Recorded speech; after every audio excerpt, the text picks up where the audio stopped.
Dyspraxia and Me, Part 3. It's a real long journey because time is slow, but life is fast. To me, I'm just living with dyspraxia, or the way I like to put it, living through dyspraxia.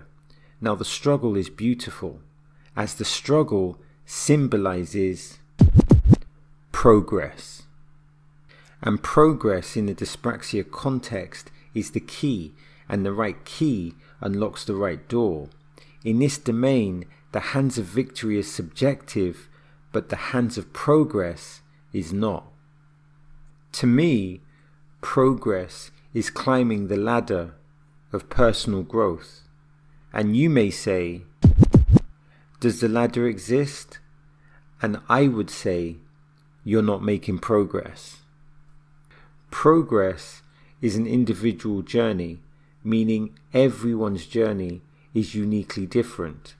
So let's say Laura goes to university, and let's say Tom went to university, and they both studied the same subjects.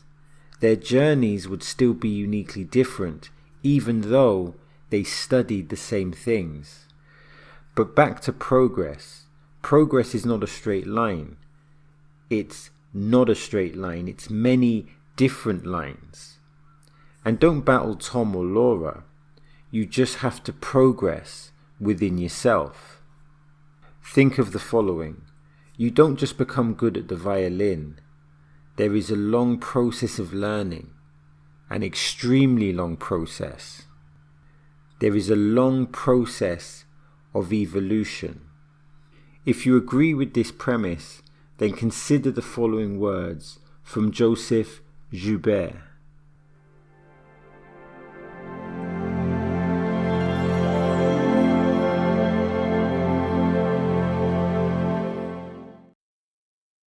Now, dyspraxia, according to many, affects perception.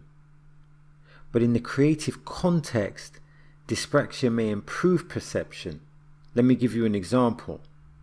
Now, some people watch TV, but I came to a metaphorical realization. And that realization was, I am the TV. Now, of course, I'm speaking metaphorically, but hear me out. When you are the TV, it's not what about you're watching, it's about what you're creating. This is a shift in context. This is a shift in perception. And the calculation goes that I create who I am, the viewer does not create me, and therefore we have a philosophical transition. Now let's put this in a dyspraxia context. People do not define you, you define you. Dyspraxia does not put me in a box because I don't acknowledge that box. To put it in the right context, I don't acknowledge their box. If you agree with this premise, then consider the words of Oscar Wilde.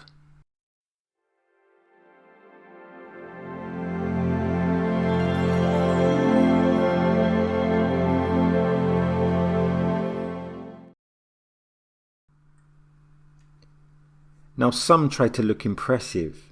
They seek validation from others. Question: what's more important, to look impressive or be impressive? What is a perception if it's not real? Dyspraxia is real, life is real, but if you appear impressive, then surely that is fake. It's like a magic trick with the magician pulling the rabbit out of the hat. In my journey, I try to be as authentic as I can be. What are you if you're not authentic? Think about that. If Laura pretends to have money, but does not have money, does that make Laura authentic? I mean, some people chase the approval of people they don't even like. Now, I have dyspraxia, as well as other things, and I'm not hiding from it. In fact, I'm embracing it, and to me, that makes it more impressive and more authentic. So I want to be authentic and authentically impressive as opposed to trying to just impress other people.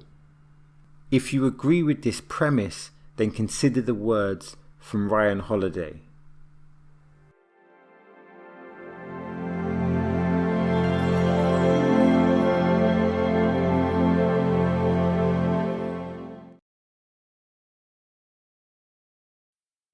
All in all, talking is a big part of being human.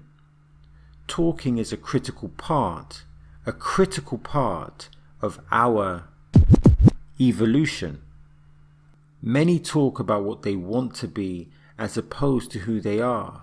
This is an important distinction.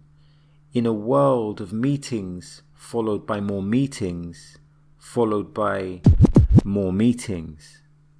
Now, some get paid handsomely to talk. We call those people politicians. But if your toolkit just involves talking, then we are not cut from the same cloth. Consider this. Rome was not built in a day, but it was not built by talking either. The Romans built the roads. They did not just talk about building the roads. In this sense, talking is the enemy. So let's relate this back to dyspraxia. When I was diagnosed with dyspraxia, I came to a place when I took full accountability that I have a lifelong condition. Things were going to be harder, and I accepted that. But just talking has not helped me with my dyspraxia. Taking action in finding solutions has helped me with my dyspraxia. So let's get back to a more general context. If you only want to talk about a great idea, then not only are we not on the same page, we're not on the same book, or even writing with the same pen. To use another metaphor, we may be in the same block of flats, but we are on different floors. Every book you read was a product of action. Every book that was never created was a product of speculation. For example, the film did not film itself. And you might say, well, all you're doing right now is talking. And my response would be, I'm actually creating, so please understand the significant difference.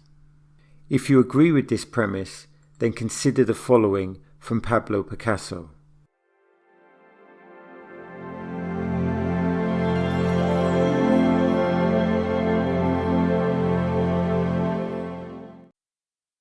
And that's the end of the video.